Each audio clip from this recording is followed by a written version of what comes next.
Terima kasih Indonesia, Sintayong teteskan air mata saat berpamitan dengan fans. Mantan pelatih timnas Indonesia, Sintayong, secara resmi meninggalkan Indonesia dan kembali ke Korea Selatan pada Minggu tanggal 26 Januari. Keberangkatannya berlangsung dari Bandara Soekarno-Hatta, Tangerang, Banten, menggunakan penerbangan Korean Airlines pukul 21.50 waktu Indonesia Barat. Sintayong dipecat oleh PSSI pada Senin lalu karena dinamika internal dan masalah komunikasi. Selama 5 tahun, sejak Desember tahun 2019, ia menjadi sosok penting yang membawa perubahan signifikan bagi timnas Indonesia. Pemecatan tersebut cukup mengejutkan mengingat Sintayong sebelumnya telah memperpanjang kontrak hingga 2027 pada tahun 2023. PSSI memberikan perpanjangan ini setelah ia membawa timnas Indonesia lolos ke babak 16 besar Piala Asia 2023 dan timnas U23 ke semifinal Piala Asia U23. Namun, PSSI memutuskan kerjasama lebih awal, sehingga Sin memilih kembali ke Korea Selatan. Kepulangannya diiringi oleh ratusan supporter yang memadati bandara sebagai bentuk penghormatan terakhir. Di bandara, suasana haru terasa saat para supporter membentangkan spanduk bertuliskan La Grande dan History Maker. Mereka juga meneriakkan yel-yel, "Terima kasih Sintayong," sambil memberikan kalungan syal kepada sang pelatih. Sin, yang mengenakan kaos putih dan celana abu-abu, tak kuasa menahan air mata saat memeluk salah satu supporter. Momen ini menjadi simbol kehangatan hubungan antara dirinya dan masyarakat sepak bola Indonesia. Sintayong menyampaikan rasa terima kasihnya kepada para pendukung Indonesia sebelum berangkat.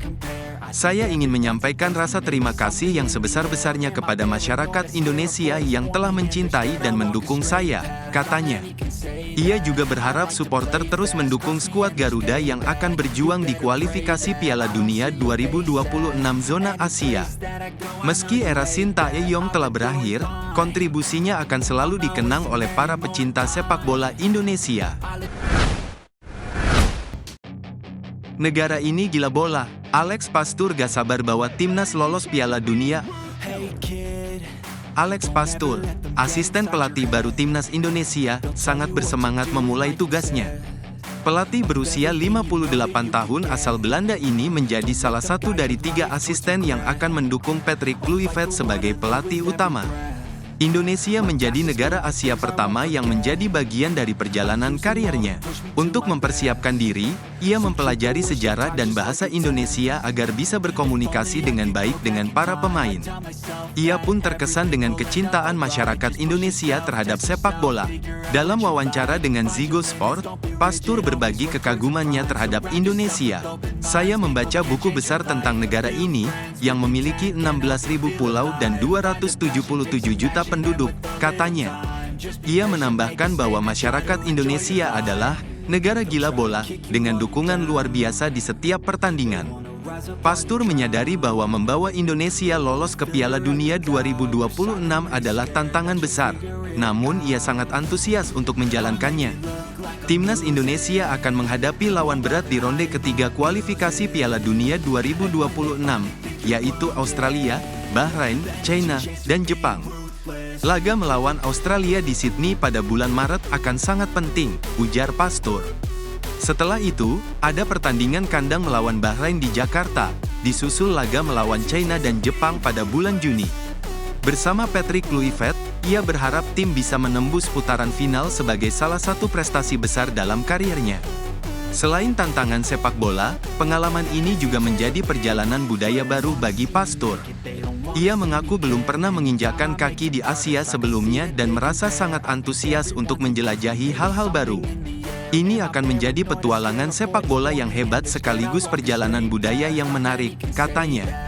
Dengan penuh semangat, ia menutup wawancaranya. "Jadi, saya sudah tak sabar."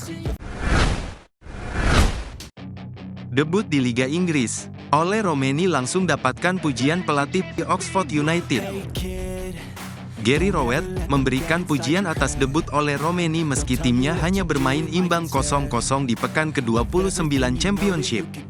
Ole masuk ke lapangan sebagai pemain pengganti pada menit ke-79 menggantikan Will Vaughan dan menunjukkan performa yang menjanjikan. Salah satu momen penting adalah ketika ia berhasil merebut bola dari kiper lawan dan hampir mencetak gol. Sayangnya, peluang emas itu gagal dimanfaatkan meskipun gawang sudah kosong, membuat Oxford kehilangan kesempatan untuk meraih kemenangan. Gary Rowett menilai bahwa peluang tersebut sangat penting dan bisa mengubah jalannya pertandingan jika berhasil dimaksimalkan. Saya pikir kami seharusnya bisa mendapatkan 3 poin dengan peluang Ole, ujar Rowett, seperti dilansir dari Oxford Mail. Dia tetap memuji kemampuan teknik Ole dalam menciptakan peluang tersebut, meski hasil akhirnya tidak sesuai harapan. Pelatih itu juga mengakui bahwa peluang yang terbuka begitu saja menjadi salah satu momen terbesar di pertandingan. Sebagai debutan, tekanan besar yang dirasakan oleh Romeni juga menjadi perhatian Rowett. Mungkin karena dia merasakan peluang pada pertandingan pertamanya, mungkin dia sedikit menyambarnya, ungkap pelatih berusia 50 tahun itu. Rowett meyakini bahwa Ole memiliki potensi besar untuk tampil lebih baik dan memberikan dampak signifikan pada pertandingan-pertandingan berikutnya. Ia sangat tidak beruntung, tambahnya, sambil menegaskan bahwa sang pemain hanya perlu lebih tenang dalam mengambil keputusan. Secara keseluruhan, Rowett menilai permainan timnya cukup baik meski harus puas dengan hasil imbang. Laga tandang ini tetap menghasilkan 1 poin untuk Oxford, meskipun tren kemenangan beruntun mereka terhenti setelah sebelumnya mengalahkan Blackburn dan Luton. Saya pikir secara keseluruhan, ini adalah pertandingan yang sangat sulit. Kami menavigasinya dengan cukup baik tanpa ada tambahan cherry di atas kue, jelas Rowett. Oxford kini berada di posisi ke-15 klasemen sementara, dan sang pelatih berharap timnya segera kembali ke jalur kemenangan.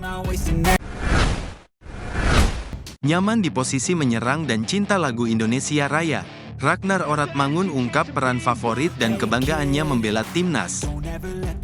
Ragnar Oratmangun berbicara mengenai posisi favoritnya saat bermain di lapangan, di mana ia lebih nyaman bermain menyerang. Hingga kini, Ragnar sudah 9 kali memperkuat timnas Indonesia, dengan debutnya berlangsung dalam laga melawan Vietnam pada putaran kedua kualifikasi Piala Dunia 2026. Pemain berusia 27 tahun tersebut langsung mencetak gol di pertandingan debutnya di Hanoi, membantu Indonesia meraih kemenangan 3-0. Di bawah kepemimpinan Shin Tae-yong, Ragnar selalu dipercaya sebagai starter.